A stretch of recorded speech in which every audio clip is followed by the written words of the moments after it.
Hello जय हिंद, नमस्कार साथियों। मैं विवेक आप सभी का स्वागत करता हूं आपके अपने इस यूट्यूब परिवार में। तो साथियों, जैसा कि इसमें हम लोग एसएससी एमटीएस एग्जाम परीक्षा के लिए जो आपका परीक्षा अक्टूबर के महीने में है उसके लिए साथियों पिछले 5 वर्षों का जो आपका एसएससी एमटीएस का पेपर को हल करें, ये हम लोग का साथियों full model test paper number 3 होने वाला है। तो साथियों हमारे पास कम समय थोड़ा सा है, उसीलिए साथियों हम कुल क्वेश्चनों की संख्या आज यहाँ पे 50 क्वेश्चन प्रश्न करेंगे, वो भी पूरे रियल पेपर के सारे क्वेश्चन होंगे। याद रखिएगा सारे प्रश्न आपके पिछले वर्षों का होगा। तो साथियों आपको सही करने का लक्ष्य 30 प्रश्न दिया जा रहा है, यानी 30 क्वेश्चन आपको सही करना है 50 क्वेश्चनों में से। और साथियों आपका जो प्रश्न का लैंग्वेज रहेगा यानी भाषा रहेगा वो आपका हिंदी रहेगा। अगर साथियों आपको इसका पीडीएफ डाउनलोड करना हो तो हमारे टेलीग्राम पे जाइए, टारगेट विथ विवेक के नाम से, आप वहाँ जाके इसका पीडीएफ भी डाउनलोड कर सकते हैं। तो चलिए दोस्तों, इसी के साथ आज के इस सेशन में हम लोग स्टार्ट करते हैं। याद रखिएगा साथियों, आपको अगर एक सीट लेनी है एसएससी एमटीएस में तो जीके प्लस इंग्लिश पे आपको अधिक फोकस करना पड़ेगा। मैथ प्लस रीजनिंग आपको केवल क्वालिफाइंग करना रहता है। याद रखिएगा साथियों, आपको 45 मिनट का समय दिया जाता है, 25-25 क्वेश्चन रहता है, आपको अच्छे से स्कोर करना पड़ेगा तभी एक सीट करेंगे। एक क्वेश्चन 3 नंबर का रहने वाला है। ओके, तो चलिए आज का सेशन का हम लोग पहला प्रश्न देखते हैं क्या दिया है। देखिए, रविन्द्रनाथ टैगोर को नोबेल पुरस्कार किसके लिए मिला था? बताइए साथियों, रविन्द्रनाथ टैगोर जी को नोबेल पुरस्कार किसके लिए मिला था? सभी को पता होना चाहिए, साहित्य के लिए मिला था। तो पहले का हम लोग का ए ऑप्शन क्या हो जाएगा? राइट ऑप्शन हो जाएगा। सारे साथियों आपके रियल पेपर के प्रश्न होने वाले हैं, ध्यान देंगे पूरे 50 प्रश्न। देखिए क्वेश्चन नंबर 2 क्या दिया है? किस दवा का उच्च रक्तचाप के इलाज के लिए प्रयोग किया जाता है? तो साथियों किस दवा का उच्च रक्तचाप के लिए इलाज के लिए प्रयोग किया जाता है? याद रखिए तो हाइड्रोलेजिन। तो यहाँ से डी ऑप्शन हम लोग का बिल्कुल राइट ऑप्शन हो जाएगा। याद रखिएगा तो आप लोग एनालिसिस करते चलेंगे साथ में, और आप लोग भी साथ में हमारे आंसर देते चलेंगे, याद रखिएगा। चलिए नेक्स्ट अगला बताइए, क्वेश्चन नंबर 3। देखिए, चुकंदर पौधे का भाग होता है। तो साथियों जो चुकंदर होता है ये पौधे का मुख्य जड़ का भाग होता है। तो यहाँ से ए ऑप्शन हम लोग का बिल्कुल राइट ऑप्शन हो जाएगा। उम्मीद करूँगा ये सेशन आप काफ़ी अच्छे समझेंगे और याद भी करेंगे हमारे साथ में। ओके, इस बार हम लोग को साथियों कम से कम 10,000 भाइयों को जोड़कर हमें एक सीट लेनी है, क्योंकि हमें भी तैयारी करना है, आपको भी तैयारी करना है। तो जैसे हम तैयारी करेंगे साथियों आपको भी बिल्कुल वैसे ही तैयारी करना है। याद रखिए एक सीट लेनी है तो हमको अच्छे से मेहनत करनी है। इस बार हम लोग का पहला अटेम्प्ट है, पहले ही अटेम्प्ट में हम लोग को क्लियर करना है, तभी इसके लिए क्या करने के बाद थोड़ा सा हमें तैयारी अच्छे लेवल की करनी पड़ेगी इसलिए साथियों। तो देखिए क्वेश्चन नंबर 4 क्या दिया? आनुवांशिकता की बुनियादी इकाई क्या है? तो साथियों आनुवांशिकता की बुनियादी इकाई है वो आपका जीन है। तो डी ऑप्शन हम लोग का यहाँ से क्या हो रहा है? बिल्कुल राइट ऑप्शन हो जाएगा। ओके, चलिए नेक्स्ट अगला बताइए, क्वेश्चन नंबर 5। देखिए, एसिटिक एसिड को कहा जाता है। तो साथियों एसिटिक एसिड को सिरका कहा जाता है। याद रखिएगा डी ऑप्शन हम लोग का यहाँ से क्या हो रहा है? बिल्कुल राइट ऑप्शन हो जाएगा। चलिए नेक्स्ट अगला बताइए, क्वेश्चन नंबर 6। अंग्रेजी किस राज्य की शासकीय भाषा है? तो साथियों इनमें से जो अंग्रेजी है किसकी शासकीय भाषा है बताइए? तो याद रखिएगा मेघालय की है। तो यहाँ से बी ऑप्शन हम लोग का जो बनेगा बिल्कुल राइट ऑप्शन हो जाएगा। चैलेंज दिया रहा है साथियों आपको 50 क्वेश्चनों में से कम आपको 30 का सही जवाब देना है। याद रखिएगा लास्ट में अपना सभी लोग स्कोर बताइएगा, वो भी साथियों -1 नेगेटिव मार्किंग के साथ में, क्योंकि आपके पेपर में साथियों -1 का नेगेटिव मार्क रहेगा। एक क्वेश्चन 3 नंबर का रहेगा। यानी साथियों आज के सेशन में पूरे 50 प्रश्न हो रहे हैं, यानी 50 त्याई आपका कितना होता है? 150। याद रखिए 150 नंबरों का आपका टेस्ट चल रहा है। बताइएगा अपने लास्ट स्कोर में कितना बना। क्वेश्चन नंबर 7 देखिए, सागा दावा किस राज्य का त्यौहार है? तो याद रखिए सिक्किम का है। जो साथियों सागा दावा है ये किस राज्य का त्यौहार है? तो सिक्किम का है। चलिए नेक्स्ट अगला बताइएगा, क्वेश्चन नंबर 8। निम्नलिखित में से कौन सी एक ग्रीन हाउस गैस नहीं है? तो साथियों इनमें से एक कौन सी ग्रीन हाउस गैस नहीं है? राइट ऑप्शन दीजिए। याद रखिएगा साथियों आपका CO नहीं है, यानी आपका कार्बन मोनोऑक्साइड नहीं है ग्रीन हाउस गैस। ओके, चलिए नेक्स्ट अगला बताइएगा, क्वेश्चन नंबर 9। किस धर्म के भिक्षुओं के लिए चैत्य और विहारों का निर्माण किया गया था? तो साथियों किस धर्म के भिक्षुओं के लिए चैत्य और विहारों का निर्माण किया गया था? तो याद रखिएगा साथियों बौद्ध धर्म के लिए किया गया था। तो यहाँ से हम लोग का सी ऑप्शन क्या हो जाएगा? बिल्कुल राइट ऑप्शन हो जाएगा। चलिए नेक्स्ट अगला बताइएगा, क्वेश्चन नंबर 10। म्यांमार की राजधानी है। तो साथियों म्यांमार की राजधानी कौन है इनमें से? राइट ऑप्शन दीजिए। तो साथियों याद रखिएगा नेपियू दाव है। तो ए ऑप्शन यहाँ से क्या हो जाएगा आपका? बिल्कुल राइट ऑप्शन होने वाला है। ओके, चलिए नेक्स्ट अगला बताइए। चलिए एक सवाल हम आप सभी से पूछना चाह रहे हैं कि थिम्पू किसकी होती है। ये सवाल आप सभी लोगों के लिए होमवर्क में होने वाला है। थिम्पू साथियों किसकी होती है, या तो रंगून की बता दीजिए। दोनों में से अगर किसी आपका आ रहा है तो हमें कमेंट बॉक्स में दीजिएगा, सही सही जवाब दीजिएगा। चलिए आगे बताइए क्वेश्चन नंबर 11। देखिए, छत्रक शिला किस प्रकार के प्राकृतिक भूगोल संबंधी क्षेत्र में पाई जाती है। तो साथियों छत्रक शिला ये किस प्रकार के प्राकृतिक भूगोल संबंधी क्षेत्र में पाई जाती है। तो याद रखिएगा साथियों मरुस्थलीय क्षेत्र में पाई जाती है। तो यहाँ से हम लोग का ए ऑप्शन जो बनेगा बिल्कुल राइट ऑप्शन हो जाएगा। टोटल साथियों 50 प्रश्न है और सारे 50 प्रश्न आपके प्रीवियस ईयर के होने वाले हैं। तो आपको अगर डेली के 11 बजे क्लास लेनी है साथियों, अगर इस बार एक सीट क्लियर करनी है साथियों, हमारे साथ जुड़िए। डेली हम लोग का 11 AM पे क्लास चल रही है इस समय, पूरी ईमानदारी से, पूरे अच्छे से, पूरी शिद्दत से, मेहनत से क्लास चलती है। देखिए साथियों क्वेश्चन नंबर 12 क्या दिया है, जलियांवाला बाग त्रासदी कब हुई थी। तो साथियों जलियांवाला बाग जो हत्याकांड था यानी त्रासदी, ये कब हुई थी। सभी को पता होगा 1919 में हुई थी, लेकिन आप यहाँ डेट भी याद रखना है, 13 अप्रैल 1919 को हुई थी। सी ऑप्शन बिल्कुल राइट ऑप्शन हो जाएगा। कहाँ पर हुई थी साथियों जलियांवाला बाग हत्याकांड, कोई बता सकता है। चलिए सवाल साथियों आप सभी लोगों के लिए ये भी सवाल होमवर्क होने वाला है। पंजाब में तो हुआ था साथियों, लेकिन पंजाब के किस शहर में हुआ था, ये आप लोग राइट ऑप्शन हमें दीजिएगा। चलिए नेक्स्ट अगला बताइए क्वेश्चन नंबर 13। किस खेल से वजीर, घोड़ा, राजा और रानी शब्द संबंधित है। तो साथियों किस खेल से वजीर, घोड़ा, राजा और रानी शब्द संबंधित है। तो याद रखिएगा तो ये बैडमिंटन से है। तो यहाँ से हम लोग का सी ऑप्शन क्या हो जाएगा राइट ऑप्शन। सॉरी यार, शतरंज से। ऑप्शन तो सही लगा रहे हैं लेकिन हम बोल रहे हैं कुछ और, शतरंज से। याद रखिए आप लोगों ने खेला होगा साथियों। तो 13 का हम लोग का सी बिल्कुल राइट ऑप्शन हो जाएगा। चलिए नेक्स्ट अगला बताइएगा क्वेश्चन नंबर 14। देखिए, किस देश का संविधान विश्व के किसी सार्वभौम देश में सबसे बड़ा लिखित संविधान है। तो साथ ही आप सभी को पता होगा जो सबसे बड़ा लिखित संविधान है अपने प्यारे भारत का है। तो यहाँ से डी ऑप्शन बिल्कुल राइट ऑप्शन हो जाएगा। एक सवाल आपको बीच बीच में हम साथियों HW देते रहेंगे, तो प्लीज़ आप सभी से रिक्वेस्ट है कि आप लोग उसको हमको जवाब दिया कीजिए। बताइए जो भारत का संविधान था ये कब लागू किया गया था। चलिए साथियों लागू बताइए कब किया गया था। अपनाया गया था साथियों 1 साल पहले, लेकिन लागू किया गया था जस्ट उसके 1 साल बाद। आपको बताना है, उसको सही सही जवाब बताना है। चलिए आगे बताइए क्वेश्चन नंबर 15। देखिए, कर्नाटक की संसदीय सीट लोकसभा की संख्या कितनी है। तो साथियों कर्नाटक की संसदीय सीट यानी लोकसभा की संख्या कितनी है। हाल ही फिलहाल में आपने देखा होगा, अगर अच्छे से न्यूज पढ़ा होगा तो 28 सीट है। तो यहाँ से हम लोग का सी ऑप्शन क्या बनेगा साथियों बिल्कुल राइट ऑप्शन हो जाएगा। ओके, चलिए नेक्स्ट अगला बताएंगे क्वेश्चन नंबर आपका 16। देखिए, प्रत्येक संसदीय बैठक का पहला घंटा किसके लिए होता है। तो साथियों प्रत्येक संसदीय बैठक का जो पहला घंटा होता है यानी 1 आवर होता है वो किसके लिए होता है। याद रखिए तो वो प्रश्नकाल के लिए होता है। तो यहाँ से हम लोग का 16 का सी ऑप्शन क्या बनेगा बिल्कुल राइट ऑप्शन हो जाएगा। चलिए नेक्स्ट अगला बताइएगा question number 17। The jungle book किसने लिखी थी। तो साथियों द जंगल बुक किसने लिखी थी। एक बात आपको याद रखनी है साथियों, जो आपके SSC MTS में 25 GK के प्रश्न आएंगे, यहाँ से 8 से 10 प्रश्न आपको स्टैटिक GK का प्रश्न देखने को मिलेगा। वो भी साथियों आपका चैप्टर वाइज रहेगा। तो आपको प्लीज़ रिक्वेस्ट है कि जितने स्टैटिक GK के महत्वपूर्ण प्रश्न आप लोग जरूर से याद कीजिएगा। आप टेंशन न लीजिए, आपको साथियों डेली 25 क्वेश्चन जस्ट ही प्रोवाइड हम करने वाले स्टैटिक GK का। जो पहले हम प्रश्न करेंगे प्रीवियस ईयर, क्योंकि प्रीवियस ईयर के साथियों अगर हम सवाल को हल कर लेते हैं तो वहाँ से कम साथियों हमारे स्ट्रैटेजी के 30 से 40% सवाल रिपीट होते हैं। तो याद रखिएगा। तो द जंगल बुक किसने लिखी थी। तो याद रखिएगा रुडयार्ड किपलिंग ने लिखा था। तो सी ऑप्शन राइट ऑप्शन हो जाएगा। चलिए नेक्स्ट अगला बताइएगा क्वेश्चन नंबर 18। देखिए, इन रेलवे स्टेशनों में से कौन सा एक विश्व विरासत स्थल है। तो साथ ही ये ऑप्शन में जो आपका रेलवे स्टेशन दिया गया इनमें से कौन सा एक विश्व विरासत स्थल है। तो याद रखिएगा तो छत्रपति शिवाजी टर्मिनल है। सी ऑप्शन बिल्कुल राइट ऑप्शन। एकदम आराम से साथियों आसान भाषा में आपके भाषा में अच्छे से हम लोग पढ़ते हैं डेली का 11 AM पे। आपको क्लास लेना है तो साथियों चैनल पर नहीं है तो आपको सब्सक्राइब कर लेना है, याद रखिएगा। चलिए क्वेश्चन नंबर 19। देखिए, इस समय साथियों आपको हम बता देना चाह रहे हैं कि हमारे पास 4000 भाइयों जुड़ चुके हैं SSC MTS के।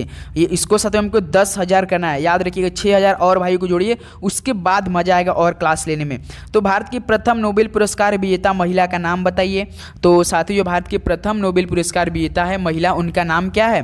तो याद रखिएगा साथियों मदर टेरेसा है। तो यहाँ से बी ऑप्शन हम लोग का सही जवाब हो जाएगा। चलिए नेक्स्ट अगला बताइएगा क्वेश्चन नंबर 20।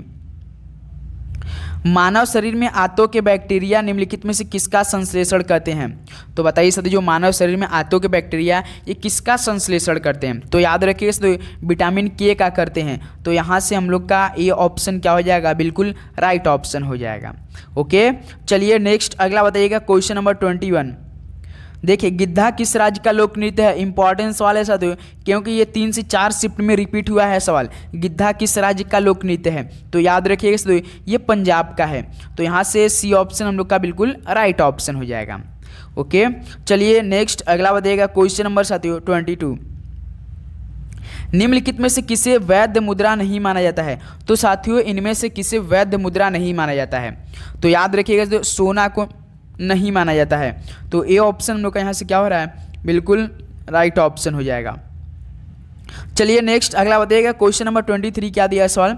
आकार के संदर्भ में वरुण हमारे सौर मंडल में कौन से स्थान पर आता है? तो साथियों, आपको आकार के संदर्भ में बताना है कि जो वरुण होता है वो हमारे सौर मंडल में कौन से स्थान पे आता है। तो याद रखिएगा साथियों, चौथे स्थान पे आता है, चौथे नंबर पे आता है। तो हम लोग का यहाँ से डी ऑप्शन क्या हो रहा है? राइट ऑप्शन हो जाएगा। उम्मीद करूंगा आप लोग अच्छे समझेंगे साथियों, अच्छे से याद करेंगे। साथ साथ में आपको इसका पीडीएफ डाउनलोड करना है तो डिस्क्रिप्शन बॉक्स में अपना टेलीग्राम ग्रुप है, आप वहां से इसका पीडीएफ भी डाउनलोड करेंगे सभी साथी। अबू धाबी किसकी राजधानी है? बताइए साथियों, अबू धाबी किसकी राजधानी होती है? तो राइट ऑप्शन दीजिए। याद रखिएगा तो यूनाइटेड अरब अमीरात की होती है। तो ए को क्या किया जाए? लॉक कर दिया जाए एकदम आराम से, कोई दिक्कत नहीं, बिल्कुल। चलिए नेक्स्ट अगला बताइएगा क्वेश्चन नंबर 25। देखिए, सत्य के प्रयोग पुस्तक किसके जीवन पर आधारित है? तो साथियों, सत्य के प्रयोग पुस्तक किसके जीवन पर आधारित है? राइट ऑप्शन दीजिए, क्या हो जाएगा? तो याद रखिएगा, मोहन दास करमचंद गांधी जी के ऊपर है। तो साथियों, ए ऑप्शन हम लोग का यहाँ से राइट ऑप्शन हो जाएगा। तो इस तरह साथियों हम लोग 25 क्वेश्चन पहुँच चुके हैं। अब आप लोग का बताइए स्कोर कितना बन रहा है इन 25 प्रश्नों में से। देखिए, क्वेश्चन नंबर 26 क्या दिया है साथी? किस स्वतंत्रता सेनानी ने भारत को ब्रिटिश शासन से मुक्त कराने के लिए आज़ाद हिंद फौज की स्थापना की थी? चलिए साथियों बताइए, आज़ाद हिंद फौज की स्थापना किसने किया था? काफ़ी जी सवाल है, सभी को पता होना चाहिए। सुभाष चंद्र बोस जी ने कहा था, मतलब किया था साथियों। तो बी ऑप्शन हम लोग क्या हो जाएगा? बिल्कुल सही जवाब हो जाएगा। ओके, चलिए नेक्स्ट अगला बताइएगा क्वेश्चन नंबर 27। देखिए, यूनिवर्सल मानक समय का आविष्कार किसने किया? तो दोस्त, जो यूनिवर्सल मानक समय का आविष्कार किसने किया था? तो याद रखिएगा साथियों, ये आपका सैडफोर्ड फ्लेमिंग ने किया था। तो 27 का हम लोग का सी ऑप्शन जो बनेगा राइट ऑप्शन बनेगा। चलिए नेक्स्ट अगला बताइएगा क्वेश्चन नंबर 28। देखिए, नीति आयोग का अध्यक्ष कौन होता है? इंपॉर्टेंस वाले से देखिए, क्योंकि ये प्रीवियस ईयर में 3 से 4 शिफ्ट में ये भी सवाल पूछा गया है। नीति आयोग का अध्यक्ष, तो याद रखिएगा तो नीति आयोग का अध्यक्ष तो हमारे पीएम साहब ही होते हैं। तो 28 का हम लोग का डी ऑप्शन क्या बनेगा? राइट ऑप्शन हो जाएगा। चलिए नेक्स्ट अगला बताइएगा क्वेश्चन नंबर 29। राज्यसभा का सभापति कौन है? तो साथियों, राज्यसभा का जो सभापति है वो कौन है? बताइए सभी साथी। तो याद रखिएगा, राज्यसभा का जो सभापति होता है वो भारत के उपराष्ट्रपति साहब होते हैं। तो दोस्तों साथी, वर्तमान में भारत के उपराष्ट्रपति आपको कौन है वो बताना है। चलिए सभी लोग बताएंगे हमें कमेंट में कि इस समय भारत के उपराष्ट्रपति साहब कौन से है। एक सवाल और आपसे हम पूछना चाह रहे हैं कि जो भारत के वर्तमान राष्ट्रपति श्रीमती द्रौपदी मुर्मू हैं वो किस नंबर के हैं साथियों, या किस क्रम के हैं? इसलिए साथियों देखेंगे, हम हर शिफ्ट में ये सवाल पूछ रहे हैं, हर क्लास में पूछ रहे हैं क्रम, क्योंकि ये सवाल रिपीट होगा आपके पेपर में। चलिए क्वेश्चन नंबर 30 बताइए।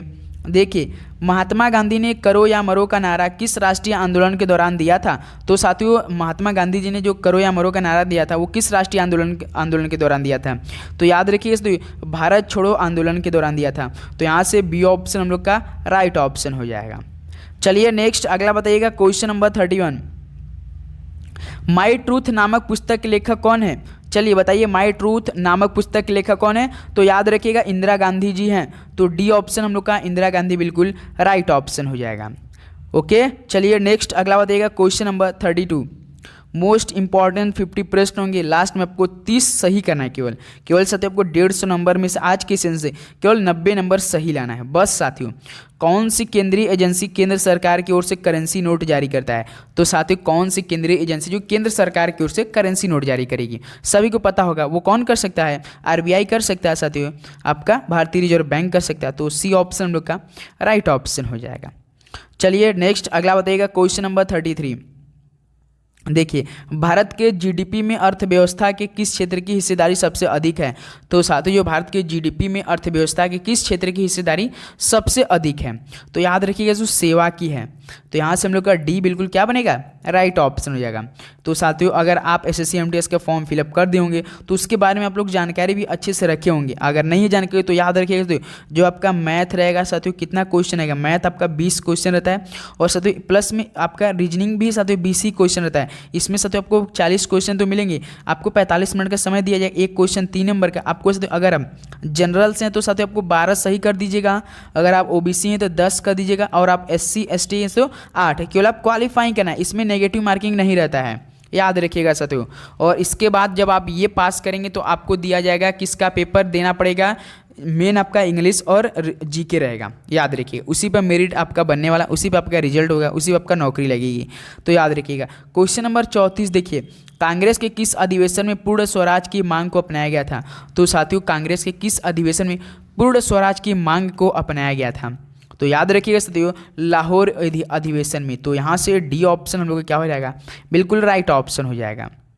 चलिए नेक्स्ट अगला बताइएगा साथियों, क्वेश्चन नंबर 35, निम्नलिखित में से किस भारतीय को नोबेल पुरस्कार नहीं मिला है? तो साथियों, इनमें से किस भारतीय को नोबेल पुरस्कार नहीं मिला है? तो याद रखिएगा साथियों, नोबेल पुरस्कार की बात हो रही है साथियों, तो यहाँ से डॉक्टर एपीजे अब्दुल कलाम को तो नहीं मिला है, इनको क्या मिला है? तो भारत रत्न से इन्हें सम्मानित किया गया है। तो डी ऑप्शन क्या हो जाएगा हम लोग का? राइट ऑप्शन हो जाएगा। चलिए नेक्स्ट अगला बताइएगा, क्वेश्चन नंबर 36 देख लीजिए। तो इस तरह से आपके पेपर में प्रश्न बन रहे थे पिछले वर्षों में। क्वेश्चन नंबर 36 देखिए, त्र्यंबकेश्वर निम्न में से किस नदी का उद्गम स्थल है? बताइए साथियों, जो त्र्यंबकेश्वर है किस नदी का उद्गम स्थल है? इंपॉर्टेंस वाले एक पेपर आपके कन्फर्म है साथियों, गोदावरी से। कभी कहीं कहीं तो साथियों किसी किसी शिफ्ट में 1 से 2 प्रश्न भी पूछ लिया गया था पिछली बार में, तो आपका गोदावरी है, याद रखिएगा। चलिए नेक्स्ट अगला बताइएगा, क्वेश्चन नंबर 37, निम्नलिखित तत्वों में से किसका सबसे कम गलनांक है? तो साथियों, इन तत्वों में से किसका सबसे कम गलनांक है? राइट ऑप्शन आप लोग भी देते चलेंगे साथ में। तो याद रखिए तो क्रिप्टन का होता है, तो डी ऑप्शन हम लोग क्या हो जाएगा? बिल्कुल राइट ऑप्शन हो जाएगा। चलिए नेक्स्ट अगला बताइएगा, क्वेश्चन नंबर 38 आगे बढ़ते हैं। क्वेश्चन नंबर 38 पे, मैग्नीशियम सल्फेट हेप्टाहाइड्रेट का साधारण नाम क्या है? तो साथियों, जो आपका मतलब जीएस का यानी साइंस का कम से कम साथियों 2 से 3 सवाल आपको देखने को मिलेगा, याद रखिएगा, पढ़ लीजिएगा अच्छे से। तो मैग्नीशियम सल्फेट हेप्टाहाइड्रेट का साधारण नाम आपका हो जाएगा साथियों इप्सम साल्ट होता है। क्या? इप्सम साल्ट होता है। तो ए ऑप्शन क्या हो जाएगा यहाँ से? बिल्कुल राइट ऑप्शन हो जाएगा। चलिए अगला बताइए, क्वेश्चन नंबर 39, 1 टेराबाइट कितने मेगाबाइट के बराबर है? तो साथियों 1 टीबी बराबर पूछ रहा है आपसे, 1 टीबी बराबर, बताइए 1 टीबी बराबर कितने मेगाबाइट के बराबर होगा? बताइए साथियों, मेगाबाइट यानी 1 टीबी बराबर कितना साथियों एमबी होगा, ये बताना आपको। बताइए साथियों, 1 जीबी में कितना होता है साथियों? 1 गीगाबाइट में कितना होता है? 1024 एमबी होता है। तो उसी प्रकार 1 टीबी में बताना है साथियों कितना होता है। तो याद रखिए साथियों 1024 इंटू 1024, इसका मल्टीप्लाई कर लीजिए, आपको मिल जाएगा। तो डी बिल्कुल आपका राइट ऑप्शन हो जाएगा, याद रखिएगा साथियों, अच्छे से याद लिखिएगा इस सवाल को। चलिए नेक्स्ट अगला बताइए, क्वेश्चन नंबर साथियों 40, एलिफेंटा की गुफाएं किस देवता को समर्पित है? ये सवाल पहले आप लोग बताइए कि साथियों एलिफेंटा की गुफा ये कहाँ पर स्थित है? सभी लोग हमको इस सवाल का राइट ऑप्शन बताएंगे, एलिफेंटा गुफा कहाँ पर स्थित है। चलिए बताइए अब कि किस देवता को समर्पित है? तो याद रखिए तो शिव भगवान जी को है। तो ए ऑप्शन क्या हो जाएगा यहाँ से आपका? बिल्कुल राइट ऑप्शन हो जाएगा। चलिए नेक्स्ट अगला बताइएगा, क्वेश्चन नंबर 41, देखिए भारत में कौन सा बैंक मुद्रा नोट छापता है? तो साथियों भारत में ऐसा कौन सा बैंक है जो कि मुद्रा नोट छापता है? बताइए। तो याद रखिए एक ही को है, वो भी भारतीय रिजर्व बैंक को, आरबीआई को है, सभी को पता होना चाहिए। डी ऑप्शन यहाँ से क्या हो जाएगा आपका? बिल्कुल राइट ऑप्शन हो जाएगा। चलिए नेक्स्ट अगला बताइए, क्वेश्चन नंबर 42, क्या दिया सवाल साथी? निम्नलिखित में से कौन सा एक प्रभावी अग्निशामक है? तो इनमें से कौन सा एक प्रभावी अग्निशामक है? तो याद रखिए तो हेलॉन्स है। तो बी ऑप्शन हेलॉन्स आपका बिल्कुल राइट ऑप्शन हो जाएगा। नेक्स्ट अगला बताइएगा, क्वेश्चन नंबर 43 साथियों, वायु की आर्द्रता से नापी जाती है। तो साथियों जो वायु की आर्द्रता है वो किससे नापी जाती है? चलिए राइट ऑप्शन दीजिए। बिल्कुल अच्छे से सभी को पता होगा हाइग्रोमीटर से नापी जाती है। तो ए को हम लोग क्या कर सकते हैं, यहाँ बिल्कुल क्लिक कर सकते हैं ए ऑप्शन। आपको सीबीटी में पेपर भी देना पड़ेगा, याद रखिए ऑफलाइन नहीं होगा साथियों, ऑनलाइन होगा, इसलिए साथियों आपको अच्छे से तैयारी करना पड़ेगा। क्योंकि साथियों आप जान सकते हैं इसमें जानते हैं कौन कौन फॉर्म भरेंगे। देखिए सबसे पहले तो CHSL के जितने भाई होंगे वो फॉर्म भरेंगे, उसके बाद CGL के जितने भाई वो फॉर्म भरेंगे, उसके बाद CPU के जितने भाई हैं फॉर्म भरेंगे। जो इसमें यूपी पुलिस आपका 23 अगस्त से स्टार्ट है वो इसके तो सारे बंदे भरेंगे। आप समझ सकते हैं यूपी पुलिस में 50 लाख विद्यार्थी फॉर्म अप्लाई किए हैं, 23 अगस्त से स्टार्ट हो रहा है इसका। तो आप लोग तैयार रहिएगा, बिल्कुल तगड़ी आपका कंपटीशन होने वाला है। लेकिन हाँ साथियों एकदम सटीक कंपटीशन होगा। अगर जो पढ़ेगा साथियों, जो मतलब पेपर को एनालिसिस करके पढ़ेगा उसी का सिलेक्शन होगा, ये आप याद रखिएगा। बताइए एम्स्टर्डम किसकी राजधानी है? तो साथियों जो एम्स्टर्डम होती है वो आपकी होती है, याद रखिएगा, नीदरलैंड की राजधानी होती है। आपसे पूछेगा नीदरलैंड की राजधानी तो बताइए, तो एम्स्टर्डम हो जाएगा। बिल्कुल, चलिए नेक्स्ट आगे बताइए क्वेश्चन नंबर 45। देखिए आज़ाद हिंद एक भारतीय अस्थाई सरकार थी जिसे काबिज किए गए में वर्ष 1943 में स्थापित किया गया था। तो साथियों आज़ाद हिंद एक भारतीय अस्थाई सरकार जिसे काबिज किए गए थे, ये किस देश में वर्ष 1943 में स्थापित किया गया था? तो याद रखिए तो सिंगापुर में किया गया था। और ये वर्ष याद कर लीजिए साथियों 1943, क्योंकि ये प्रश्न इससे पूछ लिया जाता है। सिंगापुर आपका बिल्कुल राइट ऑप्शन हो जाएगा। चलिए नेक्स्ट अगला बताइए साथियों क्वेश्चन नंबर 46। बिंदुसार किसका पुत्र था? तो साथियों बिंदुसार किसका पुत्र था बताइए, राइट ऑप्शन दीजिए। तो याद रखिए चंद्रगुप्त मौर्य का था। तो यहाँ से हम लोग का 46 का राइट ऑप्शन हो जाएगा। चलिए नेक्स्ट अगला बताइएगा साथियों क्वेश्चन नंबर आपका 47 क्या दिया है? कोल्डिहवा पुरातात्विक स्थल कहाँ स्थित है? तो साथियों कोल्डिहवा है पुरातात्विक स्थल, ये कहाँ पर स्थित है बताइए? महाराष्ट्र, बिहार, उत्तर प्रदेश या मध्य प्रदेश में? बताइए साथियों 47 का राइट ऑप्शन दिए। कोल्डिहवा पुरातात्विक स्थल आपका स्थित है, ये आपका यूपी में स्थित है। तो 47 का हम लोग का सी ऑप्शन जो बनेगा साथियों बिल्कुल राइट ऑप्शन हो जाएगा। चलिए नेक्स्ट अगला बताइएगा क्वेश्चन नंबर 48। देखिए राष्ट्रीय जनतांत्रिक गठबंधन की स्थापना कब हुई थी? तो साथियों राष्ट्रीय जनतांत्रिक गठबंधन की स्थापना ये कब हुई थी बताइए सभी लोग? तो याद रखिए तो 1998 में हुई थी। तो यहाँ से हम लोग का बी ऑप्शन क्या बनेगा? बिल्कुल राइट ऑप्शन हो जाएगा। चलिए नेक्स्ट अगला बताइएगा क्वेश्चन नंबर 49। देखिए ललित बब्बर से संबंधित है। तो साथियों ललित बब्बर ये किससे संबंधित है, किस खेल से? साइकिलिंग से, कुश्ती से, जिम्नास्टिक से या दौड़ से? तो आप समझ सकते हैं तो ललित बब्बर याद रखेंगे दौड़ से। मुझे लगा था कि आप लोग किस पे जाएंगे, कुश्ती पे जाएंगे, क्योंकि बब्बर जानते हैं काफ़ी बब्बर तगड़े होते हैं। तो मुझे लगा कि आप लोग कुश्ती पे जाएंगे। बिल्कुल काफ़ी लोग चले गए होंगे, याद रखिएगा दौड़ से हैं संबंधित। चलिए आगे बताइए क्वेश्चन नंबर 50 जो कि आज के सेशन का आखिरी सवाल होने वाला है साथियों। Life is what you make it का लेखक कौन है बताइए? Life is what you make it, इसका लेखक बताइए कौन है? तो याद रखिए तो प्रीति सेनॉय हैं। तो यहाँ से हम लोग का 50 का डी ऑप्शन जो बनेगा प्रीति सेनॉय बिल्कुल आपका सही जवाब हो जाएगा। तो साथ ही ये आपका रियल पेपर के पूरे 50 प्रश्न कंप्लीट हो चुके हैं। अब बताइए आप सभी लोगों का इन 150 नंबर यानी 50 क्वेश्चन यानी एक क्वेश्चन 3 नंबर का हुआ। तो इस तरह से आपका 150 नंबर का टेस्ट हुआ ये। तो बताइए आपका ये मॉडल पेपर टेस्ट नंबर 3 में से आप सभी कितना स्कोर बना पाए आप बताइए? चलिए सभी लोग बताइए। तो साथियों अगर आप लोगों ने 90 सही किया तो सभी को बेस्ट ऑफ लक अग्रिम बताइए। चैनल पे न तो और सभी लोग सब्सक्राइब कर लीजिएगा, अच्छे से अपने दोस्तों में जरूर शेयर कीजिएगा। डेली आपका 11 AM पे क्लास चलती है। हमें साथियों जो अक्टूबर के महीने में आपका SSC MTS एग्जाम होगा, अगस्त सितंबर 2 महीने हमारे पास है। 2 महीने में इतने अच्छे से तैयारी हम लोग करेंगे कि साथियों एक सीट तो कन्फर्म करेंगे, क्योंकि इसमें काफ़ी अच्छी कंपटीशन होगी, काफ़ी अच्छी लेवल के प्रश्न भी आएंगे साथियों। तो याद रखिएगा साथियों आपको तैयारी भी उसी प्रकार की हमें करनी है। तो डेली 11 AM मिलेंगे। चैनल पर नहीं तो आप लोग सब्सक्राइब कर लीजिएगा, नोटिफिकेशन आपके पास जाएगा, आप वो क्लास देकर ज्वाइन करेंगे। ओके तो कोई भी आपका क्वेरी है, कोई आपका डाउट हो, कोई भी क्वेश्चन है तो साथ हम कमेंट बॉक्स में पूछिए, उसके बाद आपको जरूर हम आप रिप्लाई देंगे। ओके चलिए मिलते हैं कल एक और नए सेशन के साथ 11 AM पे। सभी को जय हिंद, वंदे मातरम, पढ़ाई करते रहिए। ऑल द वेरी बेस्ट, धन्यवाद।